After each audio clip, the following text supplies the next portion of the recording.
الحمد لله رب العالمين والعاقبة للمتقين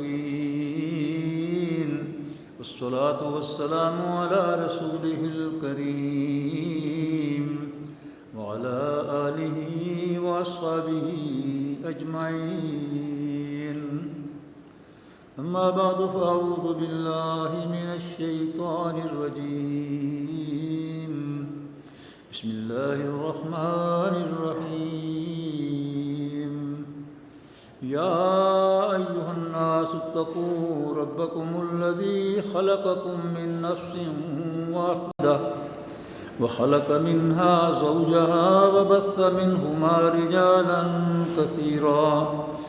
رجالا كثيرا ونساء واتقوا الله الذي تساءلون به والأرحام إن الله كان عليكم رقيبا.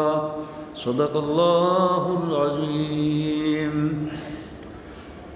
سامعین محترم، معزز خواتین و حضرات، آج سورہ نساء پڑھی گئی ہے. اس کا ایک پاؤ باقی رہ گیا ہے اور اس کا سوا پارہ پڑھا گیا ہے. اس سورت کا نام سورہ نساء اس لیے ہے کہ اس میں خواتین کا تذکرہ کافی مرتبہ آیا ہے. اس نسبت سے سورت کا نام سورہ نساء ہے. خواتین کے مسائل بھی بہت زیادہ مقامات پر بیان ہوئے ہیں. بالکل پہلی آیت میں اللہ نے ارشاد فرمایا، اے انسانوں اپنے رب کا تقوی اختیار کرو جس نے تمہیں ایک نفس واحدہ سے پیدا کیا، پھر اس کا جوڑا پیدا کیا، پھر ان دونوں سے یعنی آدم اور حوا علیہ السلام سے دنیا میں کثرت کے ساتھ مردوں اور عورتوں کو پھیلا دیا.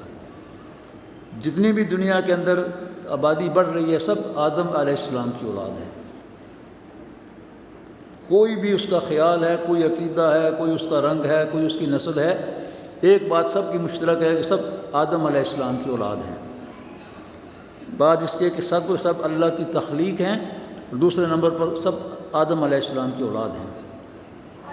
فرمایا کہ اس کا تقوی اختیار کرو، اس اللہ کا جس کا نام لے کر مشکل میں اپنے حقوق مانگتے ہو، اور رشتہ داریوں کا خیال رکھو جو مشکل وقت میں جن کا حوالہ دیتے ہو، اور جان لو کہ اللہ تعالیٰ تمہارے اوپر نگران ہے، دیکھ رہا ہے تمہیں.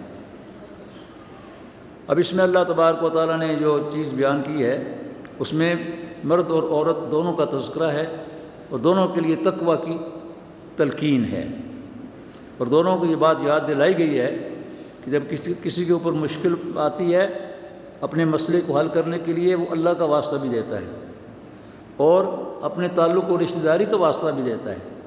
تو فرمایا تم بھی ہر وقت اس کا خیال رکھا کرو کہ تمہارا بھی یہ فرض ہے کہ اللہ سے ڈرو اور اپنے رشتہ داروں کا اور صلہ رحمی کا پورا خیال رکھو. نبی اکرم صلی اللہ علیہ وسلم اس آیت کو نکاح کے خطبے میں پڑھا کرتے تھے. تو نکاح کا خطبہ پڑھتے تھے تو اس میں اس آیت کو پڑھا کرتے تھے.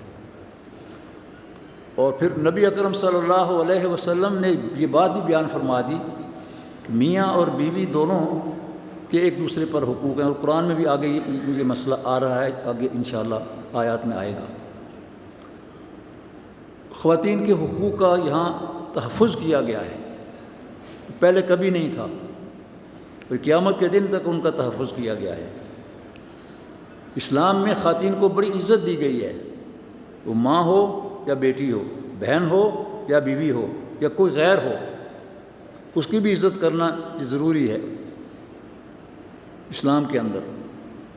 باقی دنیا کا جس وقت تہذیب ہے اس میں بڑی عجیب بات یہ ہے کہ خاتون جو ہے اس سے کہا جاتا ہے کہ گھر کے اتنے اخراجات نہیں تو نے دینے ہیں، یہ میں نے دینے ہیں. تاکہ بعض اوقات ایسا بھی دیکھنے میں آیا، مجھے ایک مرتبہ بڑی دیر کی بات ہے، ایک ایئرپورٹ کے اوپر حبشہ کے اندر جو ایتھیوپیا کے اندر جو ایئرپورٹ ہے ان کا، اس کے اندر لانچ میں ایک انگریز مرد اور ایک عورت میرے سامنے بیٹھے، وہ کافی پی رہے تھے۔ مجھ سے پوچھا اس نے، آپ پاکستانی ہیں؟ میں نے کہا ہاں پاکستانی ہیں۔ آپ ہمارے مقروض ہیں؟ میں نے کہا نہیں، میں آپ کا کوئی مقروض نہیں ہوں، اتنا قرضہ ہے۔ جب بل آیا، بات ہماری ہو رہی تھی، تو اس نے میں نے پوچھا آپ یہ آپ کی گرل فرینڈ ہے کہ یا بیوی ہے؟ کہتا ہے میری بیوی ہے۔ بل آیا تو اس نے اس کی طرف بڑھایا، اتنی چیزیں تو نے کھائی ہیں، یہ تیرا خرچہ ہے، یہ میں نے کھائی ہیں، یہ میرا خرچہ ہے۔ میں نے کہا دیکھو، تمہارے ملک کا ہمارے ملک کے اوپر جو قرض ہے، میرے حصے میں جتنا آتا ہے تیرا، وہ بتاؤ کتنا ہے؟ وہ یہ جو آپ نے جو ایک سلائس لیا ہے نا، اس سلائس کی قیمت بھی نہیں ہے، اس سے بھی کم ہے، میں آپ کو دے دیتا ہوں، 4 سلائس میں آپ کو دے دیتا ہوں۔ لیکن آپ کی تہذیب کیا ہے اور آپ کا ملک کیا ہے اور آپ کی قوم کیا ہے؟ ہمارے ہاں تو یہ ہے کہ اگر کوئی خاتون میرے ملک کی میرے ساتھ بیٹھ کر چائے پی رہی ہوتی تو میری کوشش ہوتی کہ اس کے پیسے بھی میں دے دوں، بے شک وہ کوئی اور ہوتی۔ تم نے کہا کہ میری بیوی ہے، یہ تمہاری تہذیب ہے، اور واقعتاً غیر اسلامی تہذیب یہی ہے۔ خواتین کا اس میں بہت ڈھنڈورا پیٹا جاتا ہے، لیکن خواتین کے کوئی حقوق نہیں ہیں، کوئی ان کی عزت نہیں ہے، کوئی ان کا تحفظ نہیں ہے۔ اسلام نے تحفظ دیا ہے، فرمایا کہ تم شادیاں کر سکتے ہو 4 تک، تعدد ازواج کی اجازت دی ہے، لیکن مشروط کیا؟ عدل کرو گے، اور ساتھ ہی فرمایا کہ یہ عدل کرنا تمہارے لیے بہت مشکل ہوگا۔ عدل کرو گے تو پھر ٹھیک ہے، 4 تک شادیاں کر سکتے ہو، 2 3 یا 4۔ اور اس کی حکمت کیا بیان کی ہے یہاں اس صورت میں کہ یتامہ جو ہیں، جو مجاہدین میدان جہاد میں شہید ہو رہے ہیں اور ان کی بیویاں اور ان کے بچے پیچھے، ان بچوں کو تحفظ دینے کے لیے، سرپرستی کرنے کے لیے تمہیں ان خواتین سے شادی کر لینی چاہیے۔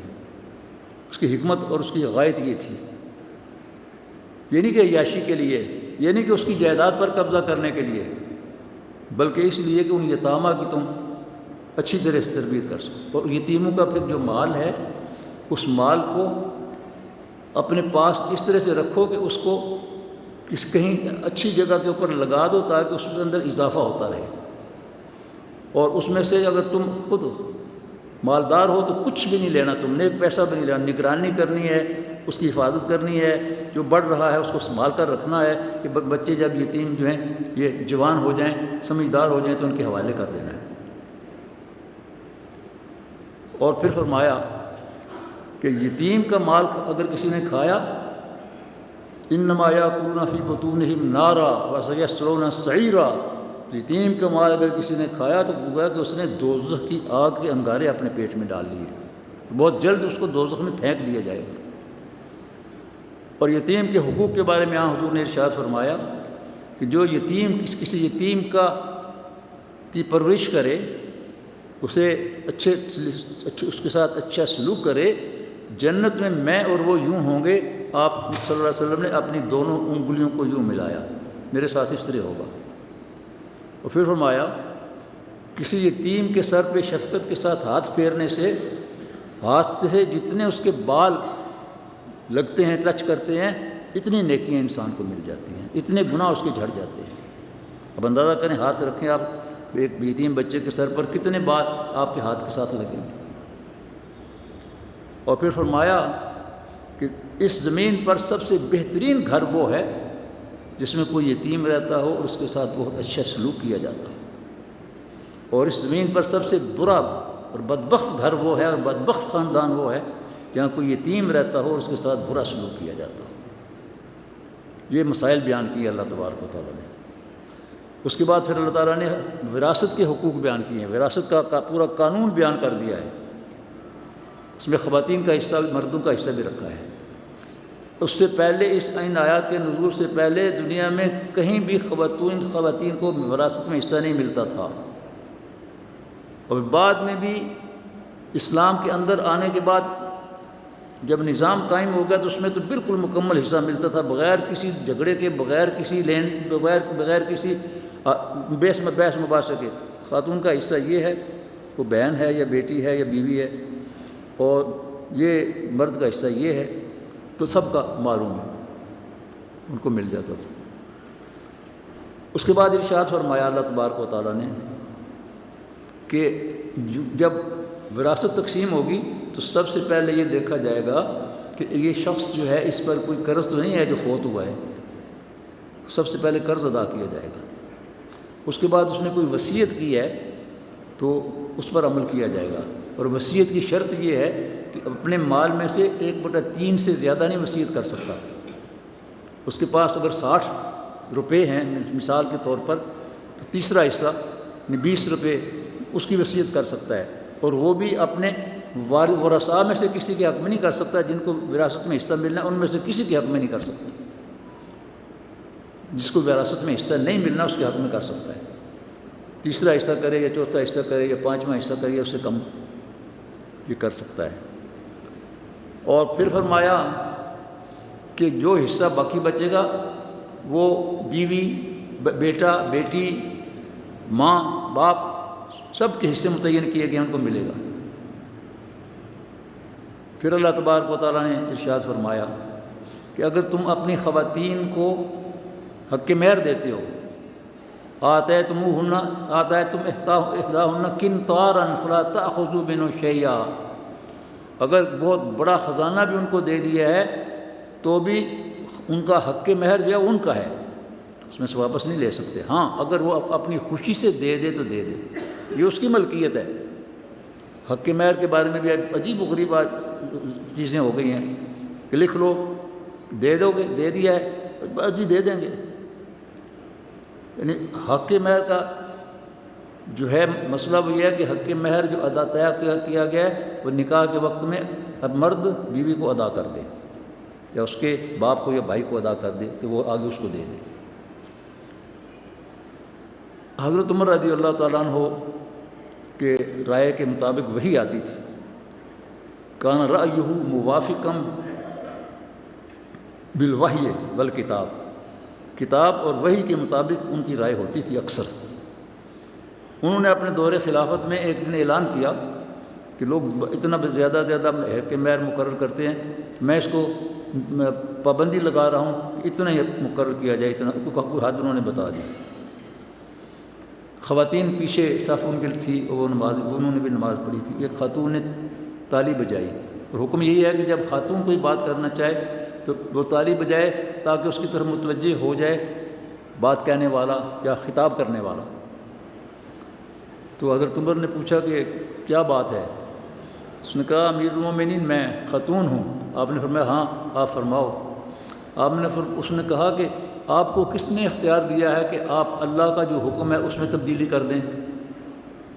کتنی عظیم بات ہے یہ کہ اللہ تعالیٰ نے تو یہ فرمایا فَإِنْ آتَيْتُمْ إِحْدَاهُنَّ قِنْطَارًا فَلَا تَأْخُذُوا مِنْهُ شَيْئًا، اللہ نے تو یہ کہا ہے اور آپ اس پر پابندی لگا رہے ہیں۔ حضرت عمر نے فوراً فرمایا خطأ عمر وأصابت المرأة، عمر سے خطا ہوئی ہے، عمر نے غلط بات کی ہے اور خاتون نے سچی بات کی ہے، اور خاتون نے ٹھیک بات کی ہے، ان کی بات درست ہے اور مجھ سے جو بات میں نے کہی ہے وہ غلطی ہو گئی ہے، میری عظمت ہے اس کے اندر۔ نبی اکرم صلی اللہ علیہ وسلم نے یہ بھی فرمایا کہ اپنی بیویوں کو اور اپنی بیٹیوں کو اور اپنی بہنوں کو، اپنی ماؤں کو جس قدر تم سکون پہنچاؤ گے اتنا ہی سکون تمہیں اللہ دے گا۔ ان کے آرام کا خیال رکھو، ان کی عزت کرو، ان کو باندھی اور لونڈی نہ سمجھو، گھر کی مالکہ ہیں وہ۔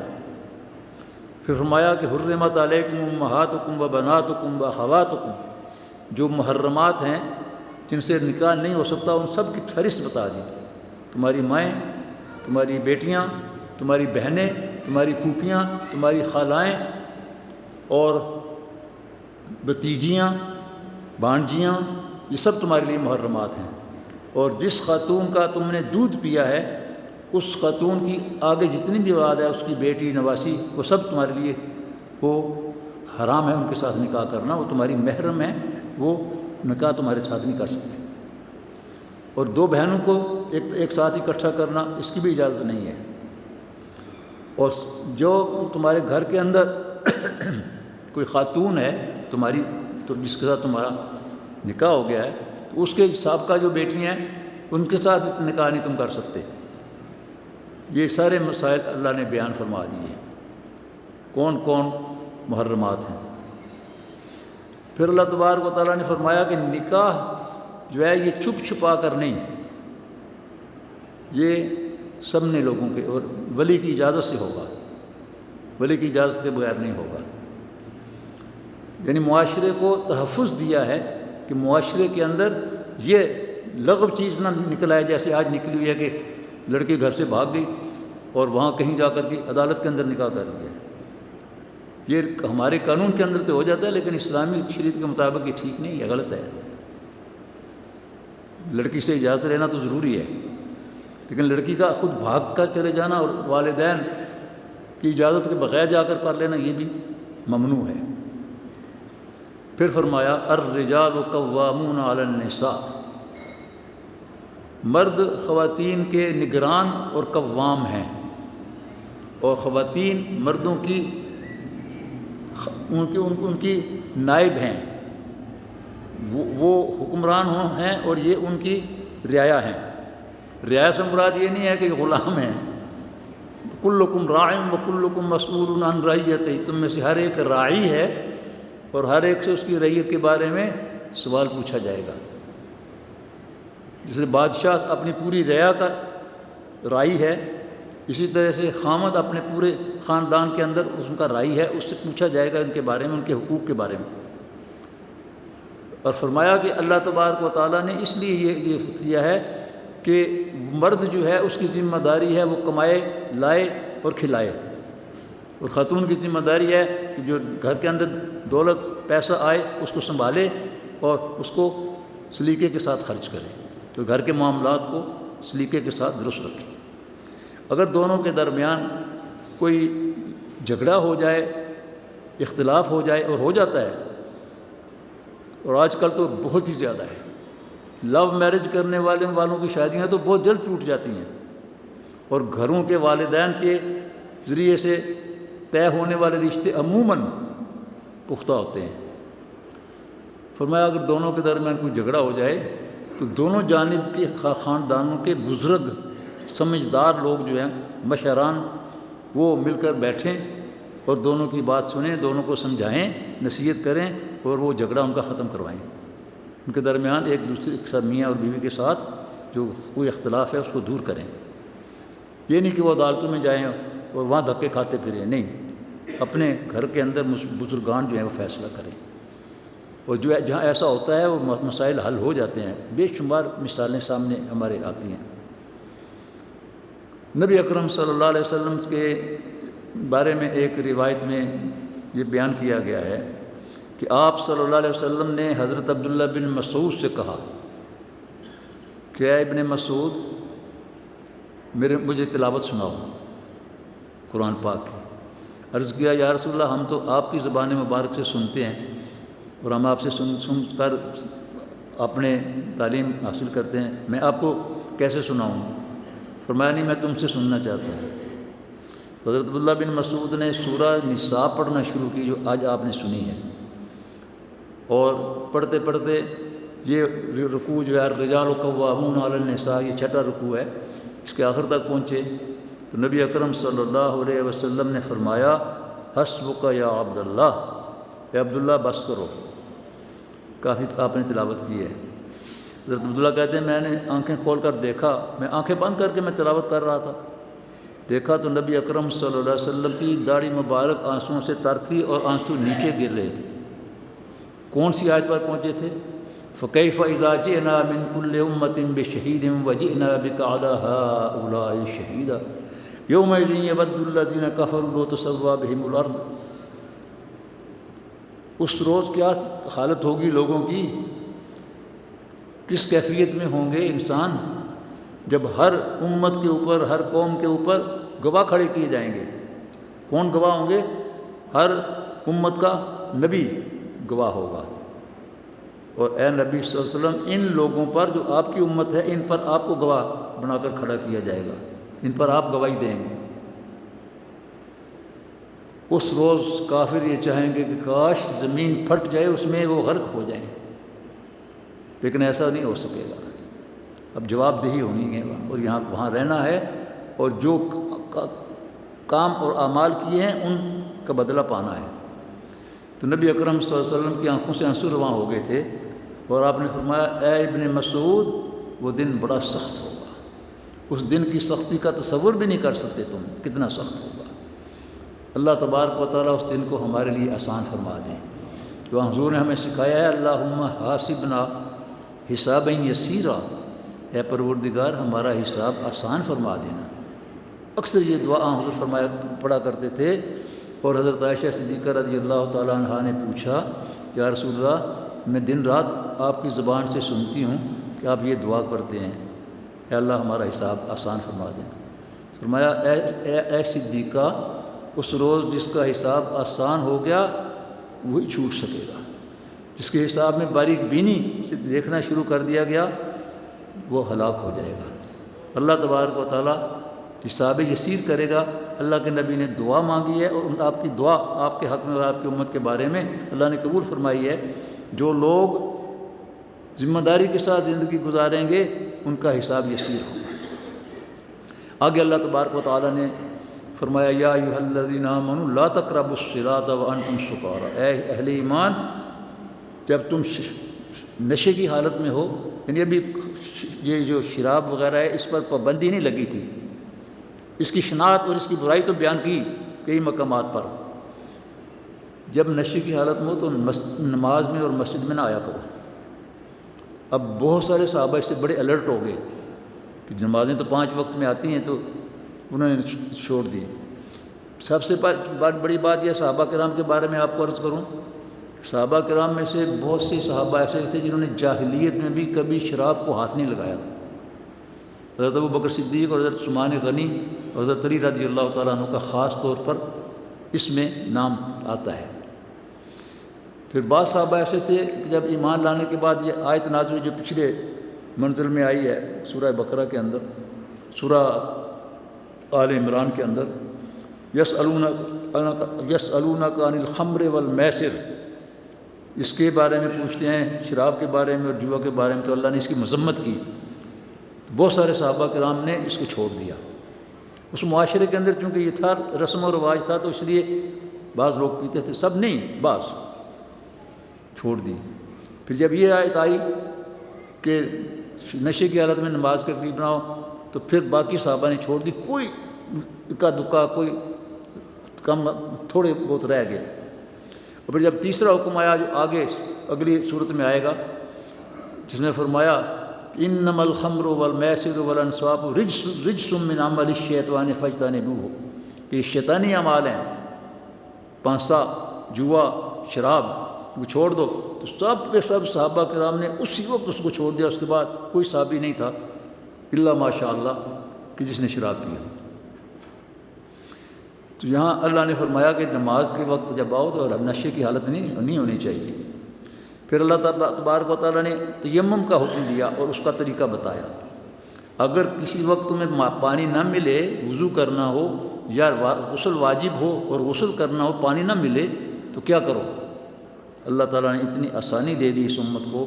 فرمایا کہ پاک طہارت مٹی جو ہے اس کے اوپر یا پتھر کے اوپر ہاتھ مارو اور اپنے چہرے کے اوپر مسح کرو. پھر اپنے بازو جو ہیں کونیوں سے لے کر اور انگلیوں کے ناخن تک ان کے اوپر مسح کرو، تم پاک ہو جاؤ گے. وضو بھی ہو جائے گا، غسل کی حالت ہے تو وہ بھی ہو جائے گا.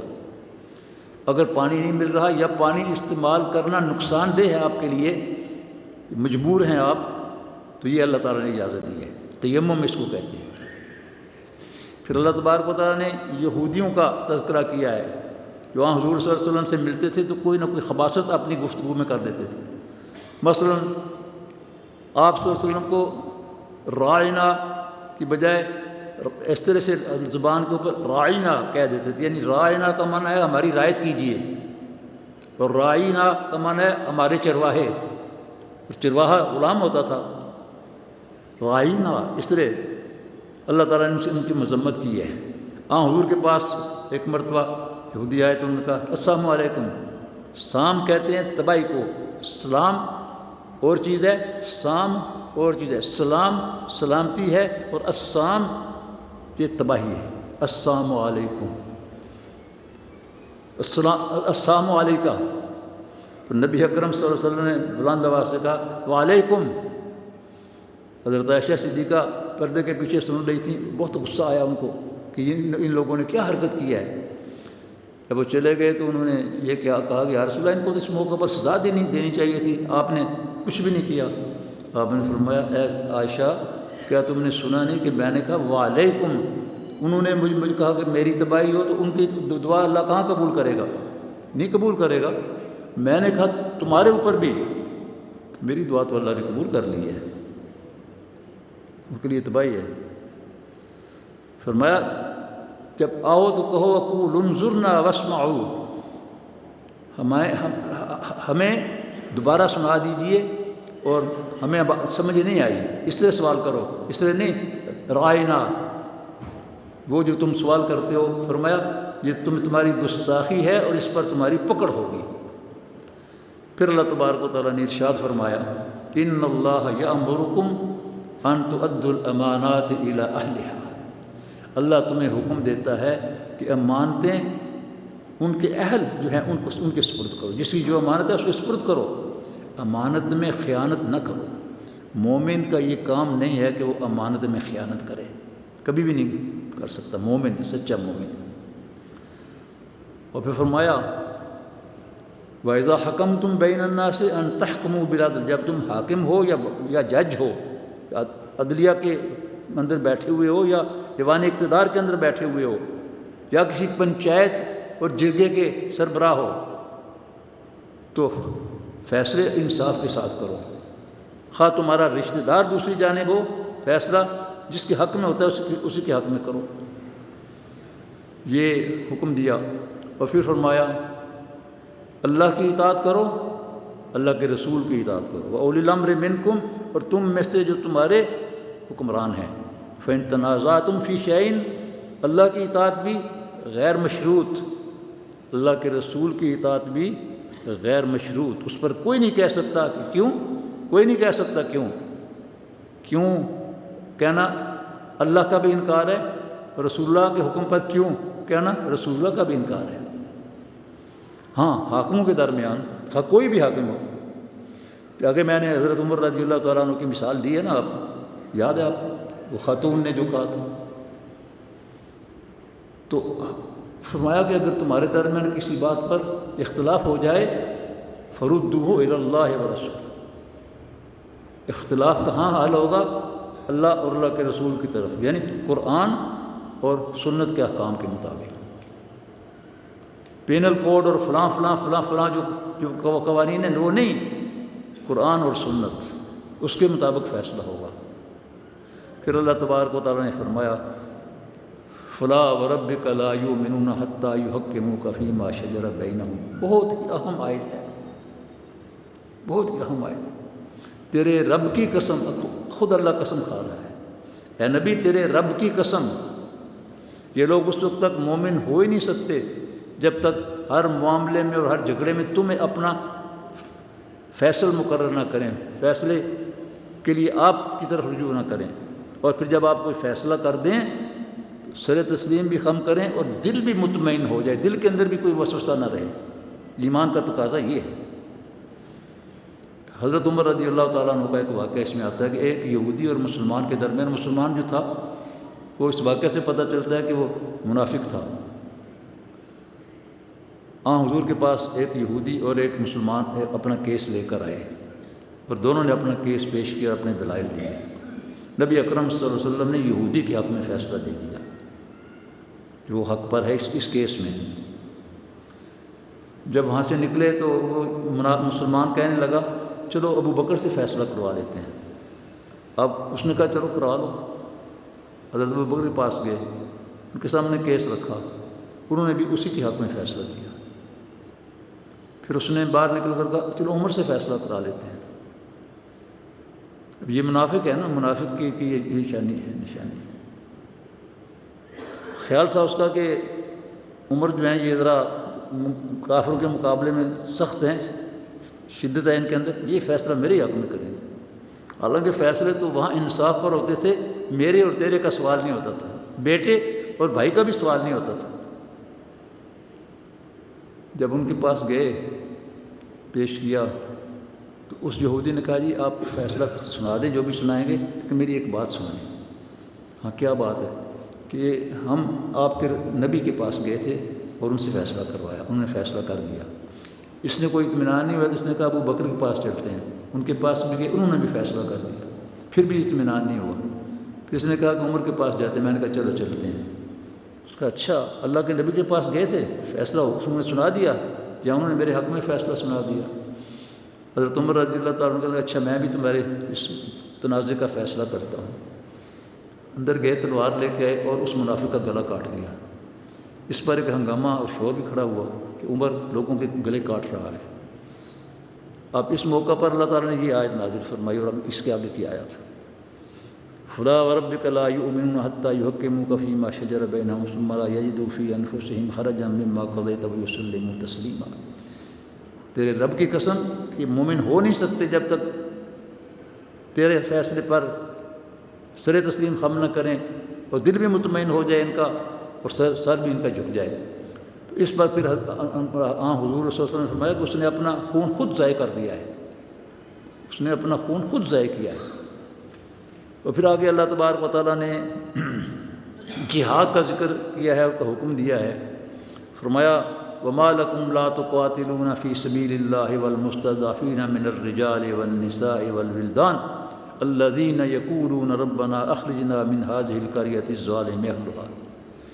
کیا ہو گیا تم کو اہل اسلام، اے مدینہ کی ریاست والوں، کہ مظلوم جو ہیں مرد، عورتیں اور بچے، جن کا کوئی پرسان حال نہیں، کوئی والی وارث نہیں، وہ ظلم کا شکار ہیں، دشمنوں کافروں کے ظلم کا شکار ہیں، اور وہ پکار رہے ہیں اللہ کو کہ اللہ کو ہمارا مددگار بھیج دے۔ نبی اکرم صلی اللہ علیہ وسلم نے پھر اس کے بعد جہاں جہاں بھی کوئی مظلوم مسلمان تھا اس کی مدد کے لیے آپ نے دستے بھیجے اور اس کو اس ظالموں کے چنگل سے نکالا۔ آج جس صورتحال سے امت مسلمہ دو چار ہے، اس میں کہیں بھی کسی کے کانوں پر جوں تک نہیں رینگتی۔ غزہ والے اللہ کے سامنے وہ فریاد کر رہے ہیں، کس کے سامنے کریں؟ کوئی ہے نہیں جس کے سامنے وہ فریاد کریں۔ کشمیر والے اللہ کے سامنے فریاد کرتے ہیں، اے کاش کہ نبی اکرم صلی اللہ علیہ وسلم کی امت میں کوئی محمود غزنوی پیدا ہو جائے، کوئی محمد بن قاسم اس امت کو مل جائے، کوئی صلاح الدین ایوبی اللہ تعالیٰ عطا فرما دے۔ اس وقت تو سب میر جعفر اور میر قاسم ہیں، سب کے سب نفاق کی چادر اوڑے ہوئے ہیں، ان سے کیا خیر کی توقع ہو سکتی ہے؟ اللہ اکبر۔ پھر اللہ تبارک و تعالیٰ نے فرمایا جب جہاد کا حکم ملا کہ اب تلواریں نکالو اور جہاد کے لیے نکلو، گلے کاٹو بھی اور کٹواؤ بھی، حق کو غالب کرو، باطل کو مٹاؤ بھی، تو جو کمزور ایمان والے تھے یعنی منافقین، الم تر الی الذین قیل لهم کفوا ایدیکم واقیموا الصلاۃ وآتوا الزکاۃ فلما کتب علیہم القتال، یہ جو منافقین کا تذکرہ کیا، فرمایا کہ جب حکم تھا کہ ہاتھ روکے رکھو تو کہتے تھے کیوں حکم نہیں ملتا کہ ہم بھی تلوار نکالیں؟ جب حکم مل گیا ہے کہتے ہیں کیوں ہمارے اوپر یہ فرض کر دیا گیا ہے، ہم تو یہ کام نہیں کر سکتے، کمزور ہیں۔ یہ منافقین یہ کہتے تھے۔ اہل ایمان تو بڑے خوش تھے کہ اب اللہ نے حکم دے دیا، اجازت دے دی ہے، اور ہم اپنی قوت آزمائیں گے اور کافر اپنی قوت آزمائیں گے، فیصلہ ہو جائے گا۔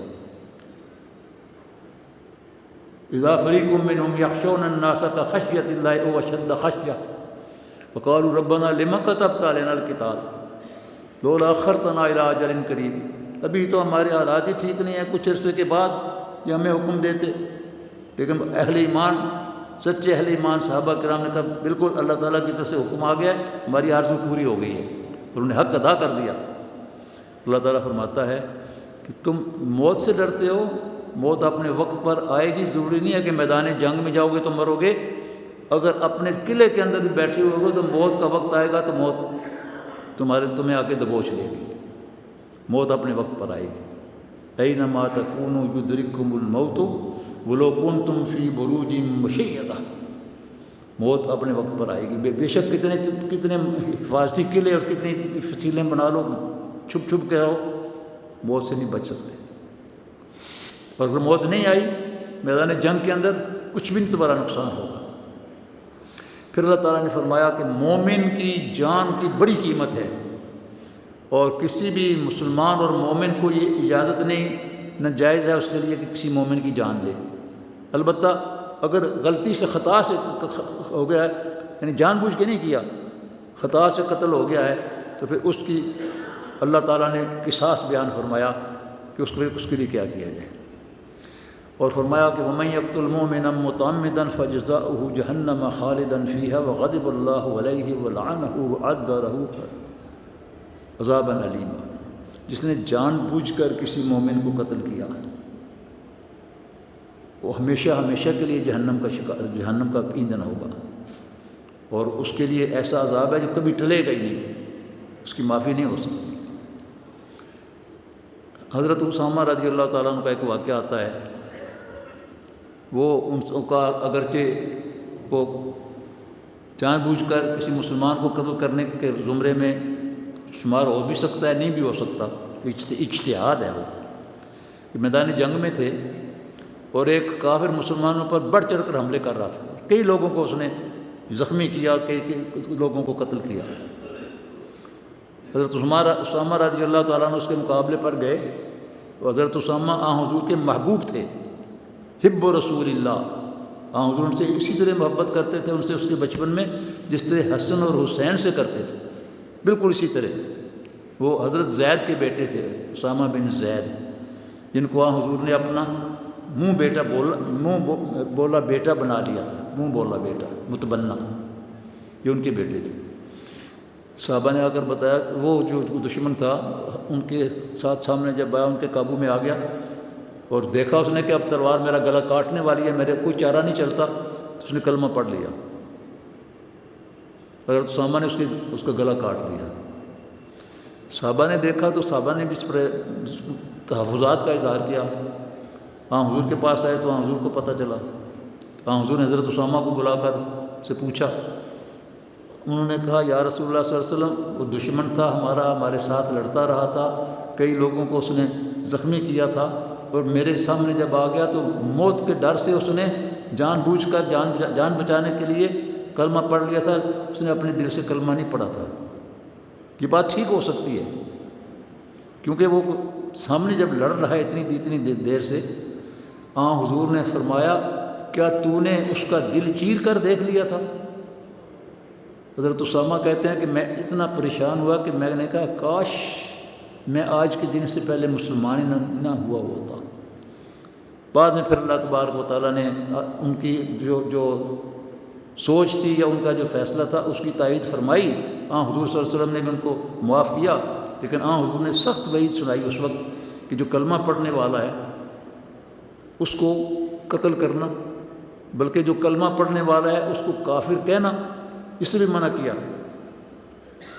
فرمایا کہ جو شخص تمہیں سلام کرتا ہے، السلام علیکم کہتا ہے، تو اس کو تم کیسے کافر کہہ سکتے ہو؟ لا تقولوا لمن القى الیکم السلام لست مؤمنا، جو تمہیں سلام کہتا ہے اس کو کافر نہ کہو۔ پھر فرمایا کہ جو اہل ایمان ہیں اور بیٹھے ہیں اپنے گھروں کے اندر مدد بھی کرتے ہیں جہاد کی، ان کے برابر نہیں ہو سکتے جو میدان جہاد کے اندر جا کر اپنی جانیں کھپاتے ہیں۔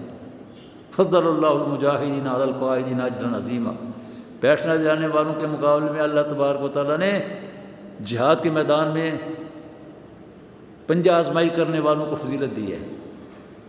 پھر اللہ تبارک و تعالیٰ نے قصر کی نماز کا حکم دیا کہ سفر میں جب جاؤ قصر نماز پڑھو، اس کی اجازت دی ہے۔ اگر آپ مقامی امیر کے امام کے پیچھے پڑھ رہے ہیں تو پھر تو پوری پڑھیں گے، اگر آپ اکیلے پڑھ رہے ہیں سفر میں تو آپ چار فرض کی بجائے 2 پڑھیں گے، اور اگر امام بھی مسافر ہے اور مقتدی بھی مسافر ہیں تو سب 2 پڑھیں گے۔ یہ اللہ تعالیٰ نے قصر کی اجازت دی۔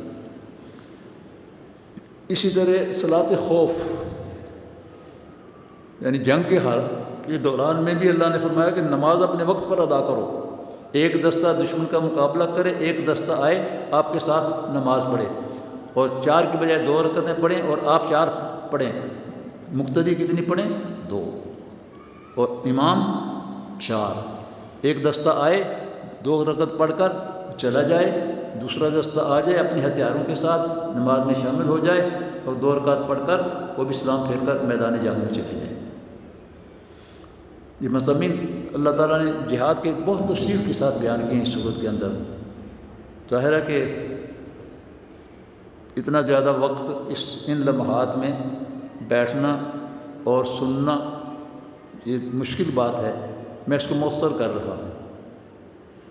آگے اللہ تبارک و تعالیٰ نے شرک کا اس منزل میں 2-3 مرتبہ ذکر کیا، ان اللہ لا یغفر ان یشرک بہ ویغفر ما دون ذلک لمن یشاء۔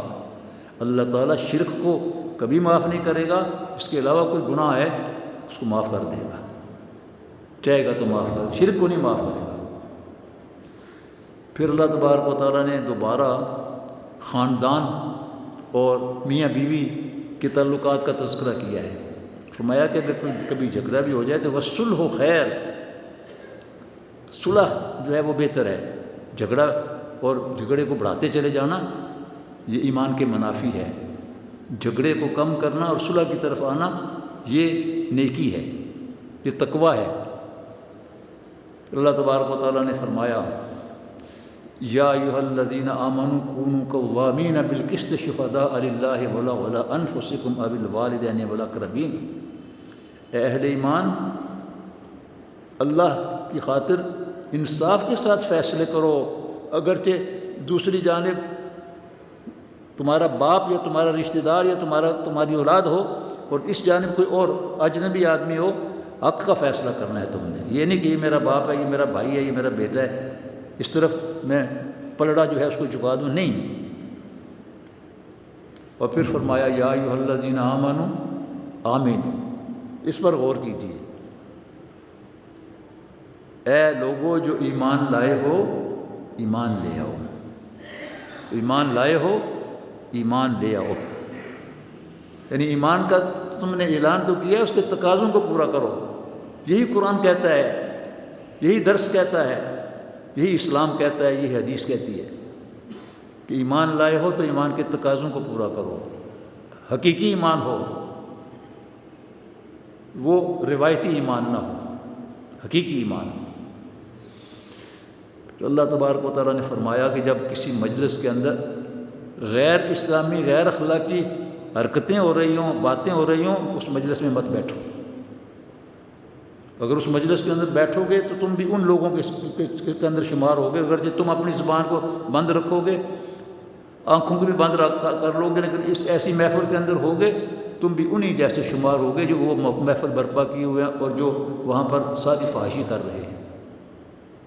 لا تقعدوا معهم حتى يخوضوا في حديث غيره، وہ جب تک اس مجلس کے اندر اس بری چیزوں کو ختم نہ کر دیں ان کے ساتھ مت بیٹھو۔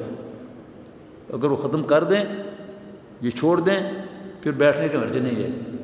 لیکن ہمارے ہاں جو مجلسیں ہوتی ہیں، محفل موسیقی ہوتی ہے، ناچ رنگ کی محفلیں ہوتی ہیں، شادیوں کے دوران کیا کیا کچھ ہوتا ہے، اللہ تعالیٰ معاف فرمائے، اس میں بیٹھنے سے بندہ مومن کو منع کیا گیا ہے۔ کوشش کرنی چاہیے اپنے خاندان کے اندر، اپنے حلقہ اثر کے اندر ان چیزوں کو ختم کیا جائے، ترغیب دی جائے، تعلیم دی جائے، تلقین کی جائے کہ یہ چیزیں اسلام کے خلاف ہیں، ان کو چھوڑ نہ مانیں، آپ اس کا حصہ نہ بنیں، اس میں شامل نہ ہوں۔ پھر منافقین کا ذکر کیا ہے، ان المنافقین فی الدرک الاسفل من النار، منافقین دوزخ کے سب سے نچلے گڑھے کے اندر ہوں گے، جو سب سے سخت گڑھا ہے اس کے اندر ہوں گے، کافروں سے بھی زیادہ سخت عذاب ان کو دیا جائے گا۔ وَلَن تَجِدَ لَهُمْ نَصِيرًا، اور ان کا کوئی مددگار نہیں ہوگا۔ اور پھر آخری آیت جو ہے اس کو دیکھیں، اللہ کی شان ہے، واہ میرے مولا، واہ میرے مولا، واہ میرے مالک، واہ میرے خالق، ما یفعل اللہ بعذابکم، اے بندو مجھے کچھ شوق ہے تمہیں عذاب دینے کا، تمہیں عذاب دے کر مجھے کیا حاصل ہونا ہے؟ ان شکرتم وآمنتم، اگر تم آ جاؤ میرے در پر، شکر ادا کرو میری نعمتوں کا، اس کا حق ادا کرو، ایمان لے آؤ اس کے تقاضوں کو پورا کرو، میں تمہیں بالکل معاف کر دوں گا۔ ما یفعل اللہ بعذابکم ان شکرتم وآمنتم وکان اللہ شاکرا علیما۔ اللہ تبارک و تعالیٰ قدردان ہے، شاکر شکر کرنے والا، یعنی اللہ تبارک و تعالیٰ کو کسی کی کیا محتاجی ہے، اس نے کسی سے کیا لیا ہے، سب کچھ اس نے دیا ہے، لیکن پھر بھی اپنے بندے کو جو اس کے سامنے سر جھکاتا ہے تو اللہ تبارک و تعالیٰ فرماتا ہے مجھے شوق نہیں ہے کہ میں تجھے عذاب دوں، گناہ بھی ہیں تو معاف کروں گا۔ وکان اللہ شاکرا علیما، اللہ تعالیٰ سب کچھ جانتا ہے اور قدردان ہے اپنے بندوں کی نیکیوں کا۔ اللہ ہمیں توفیق عطا فرمائے کہ ہم اپنے خالق و مالک کے دامن سے اپنے آپ کو جوڑے رکھیں، اس کے در پر ہر وقت ہم حاضر رہیں اور اس کے ساتھ ہمارا تعلق ایسا ہو کہ ہمیں ہر لمحے یہ احساس ہو کہ میرا مولا مجھے دیکھ رہا ہے، میں اس کے سامنے ہوں۔ اللہ تبارک و تعالی ہم سب کی جو بھی ٹوٹی پھوٹی کاوش ہے اس کو قبول فرمائے۔ الحمدللہ رب العالمین والصلاة والسلام علی رسولہ الکریم وعلی آلہ واصحابہ اجمعین۔ اللہم اکفنا بحلالک عن حرامک واغننا بفضلک عمن سواک۔ اللہم احسن عاقبتنا فی الامور کلہا واجرنا من خزی الدنیا وعذاب الآخرہ۔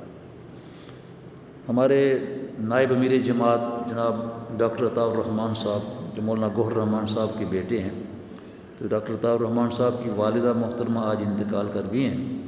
اللہ تو دعا کیجیے اللہ تعالیٰ مرحومہ کی اور تمام اہل ایمان مرحومین مرحومات سب کی مغفرت فرمائے۔ یہ قبولیت دعا کی گھڑیاں ہیں، ماہ رمضان کی رات ہے، قرآن پاک کی تلاوت آپ نے سنی ہے، اس کے بعد آپ اس مجلس میں تذکیر کے لیے بیٹھے ہیں، یہ قبولیت دعا کی گھڑیاں ہیں۔ جو بھی دعا آپ اپنے لیے کریں گے، اپنے دل کے اندر کریں گے، اللہ اس کو جانتا ہے، دیکھتا ہے، انشاءاللہ قبول ہوگی۔ ربنا آتنا فی الدنیا حسنۃ وفی الآخرۃ حسنۃ وقنا عذاب النار۔ ربنا اغفر لنا ولاخواننا الذین سبقونا بالایمان ولا تجعل فی قلوبنا غلا للذین آمنوا ربنا انک رؤوف رحیم۔ اللہم اشف مرضانا ومرضی المسلمین۔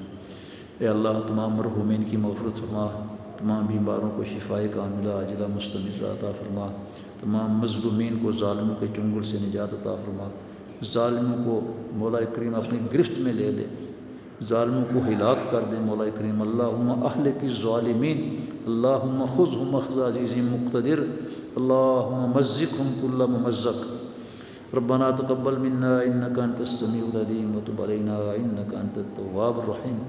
صلی اللہ علی النبی الکریم وعلی آلہ واصحابہ اجمعین برحمتک یا ارحم الراحمین۔